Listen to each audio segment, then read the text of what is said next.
कार्यक्रम के पुण्यार्चक हैं आयोजक श्री दिगंबर जैन समाज C2A जनकपुरी नई दिल्ली, संरक्षक डॉक्टर SK जैन, सेठ धर्मचंद जैन, प्रधान राजेश जैन, उप प्रधान भीम सिंह जैन, सचिव राजेंद्र जैन, सह सचिव मनीष जैन, कोषाध्यक्ष अतुल जैन, भंडारी संदीप जैन, संयोजक सचिन जैन, पुनीत जैन, सुनील जैन, सदस्यगण अतुल जैन, पंकज जैन, सुभाष जैन, कुणाल जैन, अजय जैन, मितेश जैन, नवीन जैन, महिला मंडल प्रधान कविता जैन, कोषाध्यक्ष स्वाति जैन।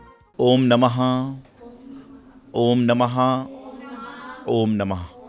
नमो रिहंताड़म, नमो सिद्धाणम, नमो आयरियाड़म, नमो वज्रायाड़म, नमो लोये सब्य साहूड़म। पंच परमेष्ठी भगवान की, देवाधिकार श्री आदिनाथ भगवान की, देवाधिकार श्री शांतिनाथ भगवान की, देवाधिकार श्री मुनीश्वरनाथ भगवान की और अग्रश्वर श्री नेमिनाथ भगवान की। ओम रीम श्रीम क्लीम ऐम अर्हम श्री चिंतामणि पारसनाथ जिनेन्द्राय नमो नमः। देवली चिंतामणि पारसनाथ भगवान की, चिंतामणि पारसनाथ भगवान की, चिंतामणि पारसनाथ भगवान की, कचनेर वाले बाबा की, महावीर भगवान की, आचार्य श्री मानतुंग स्वामी महाराज की, आचार्य श्री आदिसागर महाराज की, आचार्य श्री महावीर कीर्ति महाराज की, आचार्य श्री विमल सागर महाराज की, तपस्वी आचार्य संपत सागर जी महाराज की, बुंदेलखंडी श्री आचार्य सिद्धांत सागर जी महाराज की। महानुभाव, आज जो हमारे जैनागम में 169 महापुरुष बताए गए हैं, उनमें से एक श्री कृष्ण जी का जन्म हुआ था, जिनको आज के समय लोग जन्माष्टमी के नाम से भी कहते हैं। कभी आप विचार करें कि श्री कृष्ण का जन्म कहाँ पर हुआ था, तो आप पढ़ते हुए आए हैं कि श्री कृष्ण का जन्म कारावास में हुआ था। और जब जन्म कारावास में हुआ तो कई के जन्म में ढोल बजते हैं, नगाड़े बजते हैं, आदि आदि बजते हैं, लेकिन श्री कृष्ण के जन्म के समय कोई थाली बजा करने वाला भी नहीं था। लेकिन आज श्री कृष्ण जी ने ऐसा कार्य किया कि उनका नाम लेकर लोग कारागार से बाहर आ रहे हैं, कारागृह से बाहर आ रहे हैं। अर्थात जन्म महत्वपूर्ण नहीं है, जन्म होने के बाद इंसान का जो जीवन होता है वह महत्वपूर्ण होता है, महत्वशाली होता है, कार्यशाली हुआ करता है।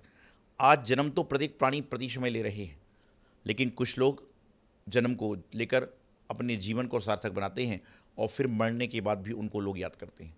और कुछ लोग ऐसे होते हैं कि जो जन्म लेने के बाद अपने जीवन को ऐसा बनाते हैं कि वह सामने से आता दिखता है तो लोग कहते हैं क्यों आ गया।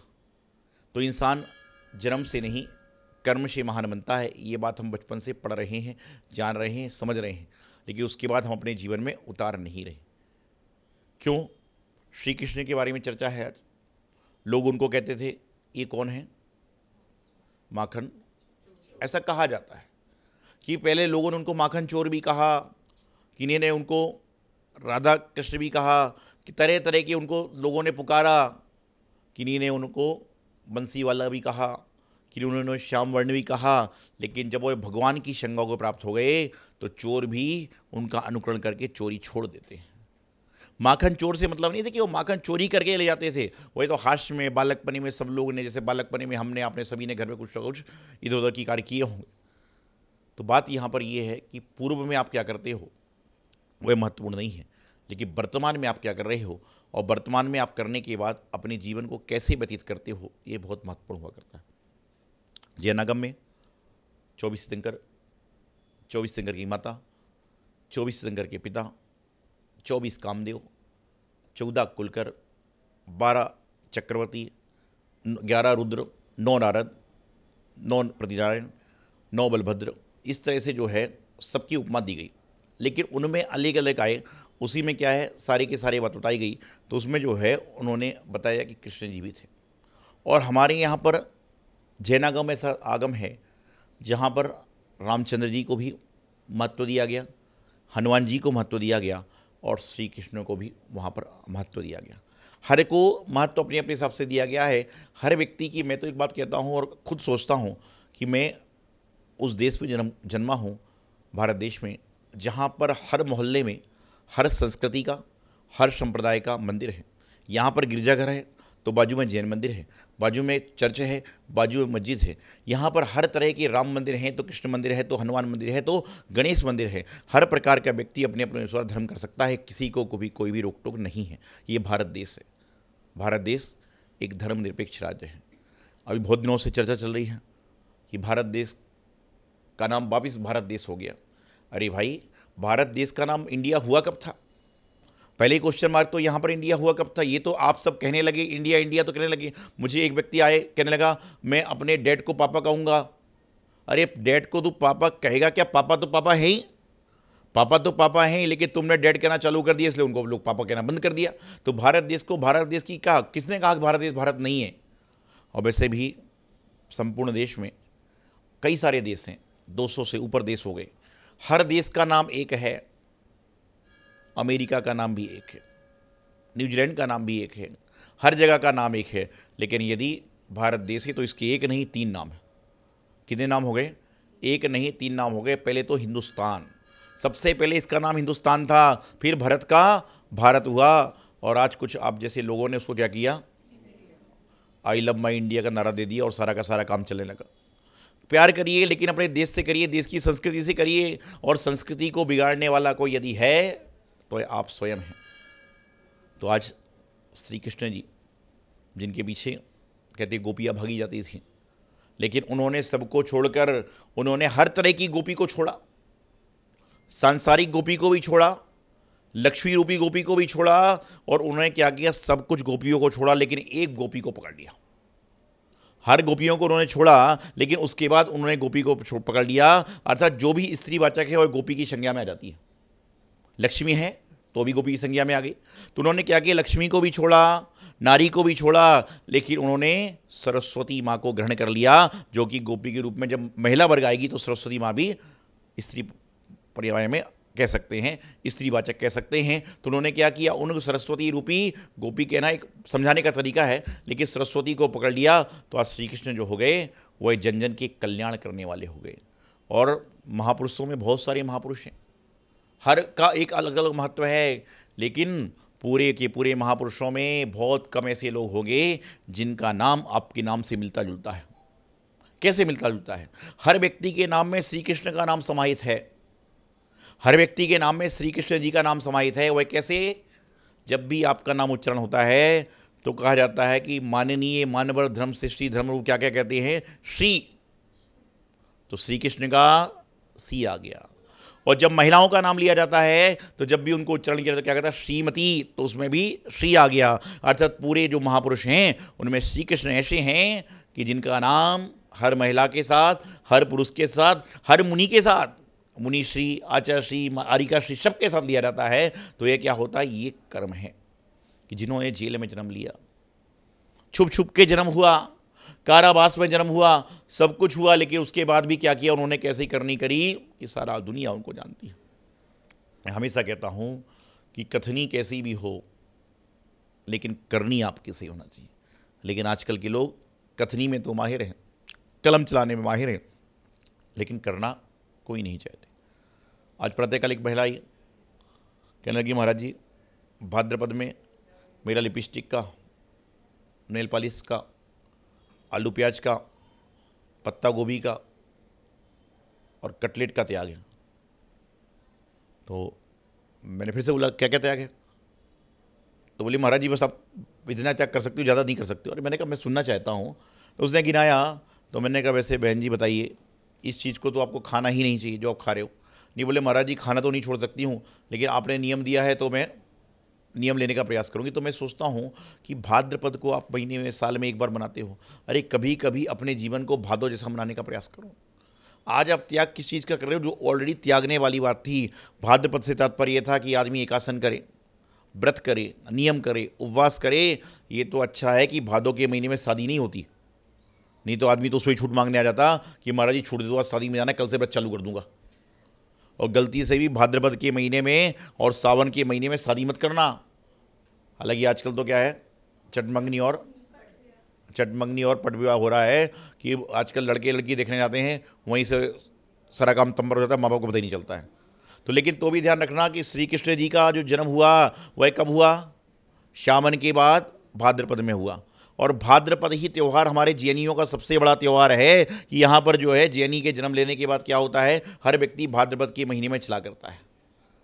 तो भादों में वैसे तो भाद्रपद या सूर्यकर्ण पर्व या अन्य सारे पर्व जो हैं साल में 3 बार आते हैं, लेकिन जैनी कितनी बार मनाता है?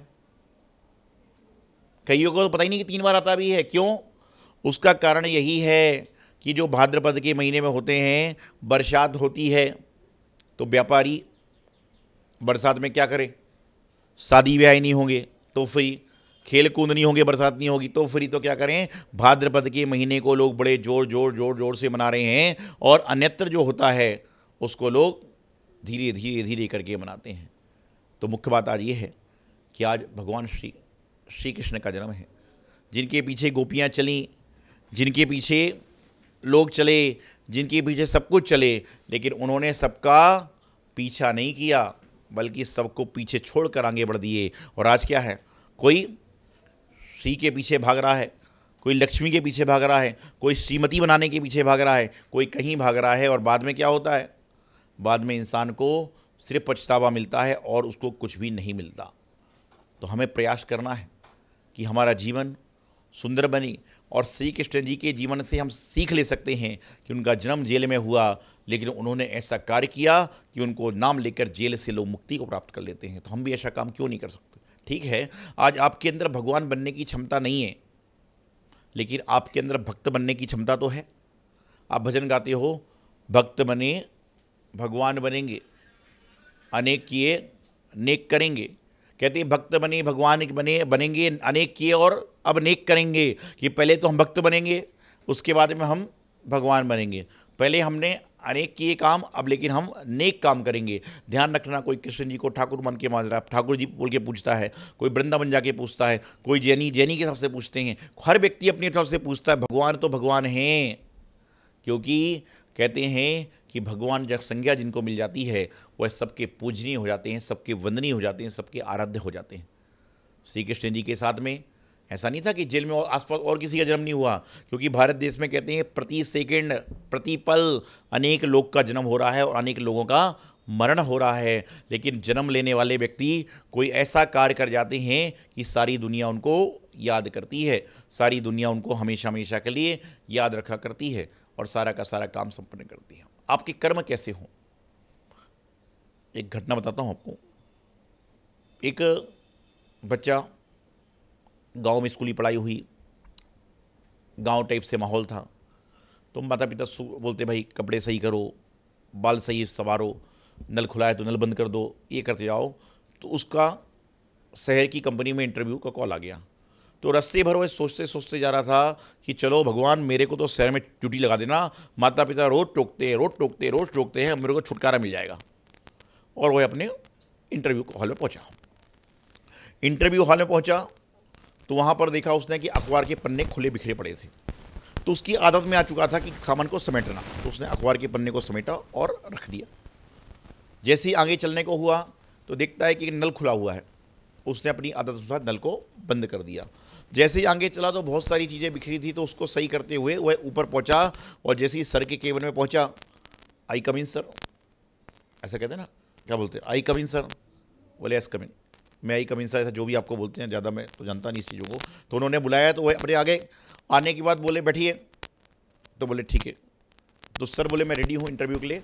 बोले आपको इंटरव्यू देने की आवश्यकता नहीं है। उसको लगा ये नौकरी भी गई, उसको लगा ये नौकरी भी मेरी चली गई। बोले क्यों सर, मेरी गलती क्या है? अरे बोले तुम्हारी गलती नहीं है, तुम ऑलरेडी सिलेक्ट हो चुके हो। बोले लेकिन मैंने तो कोई क्वेश्चन का जवाब नहीं दिया। बोले आपने इतने सारे 7 क्वेश्चन नीचे से ऊपर तक आके किए हैं, यही तुम्हारा जवाब था। कि बोले मुझे अपनी कंपनी को चलाने के लिए एक आदमी ऐसा चाहिए जो कंपनी के प्रति वफादार हो, जिम्मेदार हो। तो उस लड़के के पूरे भाव बदल गए कि धन्य है मेरे माता पिता जिन्होंने मुझे बचपन से समझाया सिखाया, तो आज मैं इतनी बड़ी कंपनी में लग गया। और वह गाँव गया तो अपने माता पिता से कहा कि यदि आप साथ में चलोगे तो ही मैं शहर जाऊँगा। सोचिए कैसे विचार हैं, कैसे भाव हैं कि पहले सोच रहा था कि माता पिता से छुटकारा में टोका टोकी नहीं होगी, लेकिन जब अर्थात जहाँ पे आपका स्वार्थ है वहाँ पे गुरु भगवान माता पिता याद आते हैं। और जब आपका स्वार्थ निकल जाता है, पिताजी मैं आपको अपने साथ में शादी में ले जा सकता। बोले क्यों? क्योंकि वहाँ पर सारे लोग स्टैंडर्ड में आ रहे हैं, सारे इंग्लिश बोलते हैं और आप इंग्लिश बोल नहीं पाओगे तो मेरी इंसल्ट हो जाएगी। अरे भाई, तुझे जन्म लेने के पहले सोचना था कि मैं किसके वहाँ जा रहा हूँ। जन्म लेने के बाद सोचना था जिन्होंने तुम्हें बड़ा किया, पैदा किया, बढ़ाया, लिखा है, उनके तुम ऐसे सोचते हो। तो जो भी बात है, आज श्री कृष्ण जी का जन्म हुआ था तो जन्माष्टमी है। पूरे भारत देश में कोई हंडी फोड़ रहा है, कोई मक्खन खा रहा है, कोई कुछ खा रहा है कि उन्होंने तो हंडी फोड़ी थी माखन वाली, लेकिन आप अपने कर्मों की हंडी फोड़ रहे हो कि नहीं। आपके जो कर्म मक्खन की भांति जम गए हैं, उन मक्खन की भांति कर्मों को निकाल कर आप अपनी आत्मा को स्वच्छ कर रहे हो कि नहीं, ये महत्वपूर्ण बात है। जन्माष्टमी के दिन मैं आपसे यही कहूँगा कि श्री कृष्ण जी का जन्म कारागृह में हुआ, लेकिन उन्होंने ऐसे कार्य किए कि वह जन जन के पूज्य हो गए। लोग उनका स्मरण करके कारागृह से मुक्त होते हैं। आप भी अपने जीवन को ऐसा बनाएं कि कारागृह में तो जाए ना, लेकिन कारागृह में जो लोग हैं वह भी आपके जीवन को देखकर सोचे कि मैं कितना अभागा हूँ कि मैं आज अंदर हूँ, और वो कितना पुण्यशाली है कि वो बाहर है। तो कारागृह मतलब जेल नहीं है, कारागृह मतलब अपने कर्मों की जेल भी है, कि जिस कर्मों की जेल में आप चल रहे हो वही भी कहीं ना कहीं कारागृह की श्रेणी में आती है। तो जो व्यक्ति अंदर की जेल जाता है पता नहीं, लेकिन जो कर्म रूपी जेल में कैद है वह भी कहीं ना कहीं अभागा है। तो अपने जीवन को अच्छा करें, सच्चा करें, और श्री कृष्ण जन्माष्टमी यही संदेश कि सभी लोग अपने जीवन को धन धान्य से परिपूर्ण करें। यही मंगल शुभकामना आचार्य गुरुदेव सिद्धांत सागर जी महाराज। आयोजक श्री दिगंबर जैन समाज C2A जनकपुरी नई दिल्ली। संरक्षक डॉक्टर SK जैन, सेठ धर्मचंद जैन। प्रधान राजेश जैन, उप प्रधान भीम सिंह जैन। सचिव राजेंद्र जैन, सह सचिव मनीष जैन। कोषाध्यक्ष अतुल जैन, भंडारी संदीप जैन। संयोजक सचिन जैन, पुनीत जैन, सुनील जैन। सदस्यगण अतुल जैन, पंकज जैन, सुभाष जैन, कुणाल जैन, अजय जैन, मितेश जैन, नवीन जैन। महिला मंडल प्रधान कविता जैन। कोषाध्यक्ष स्वाति जैन।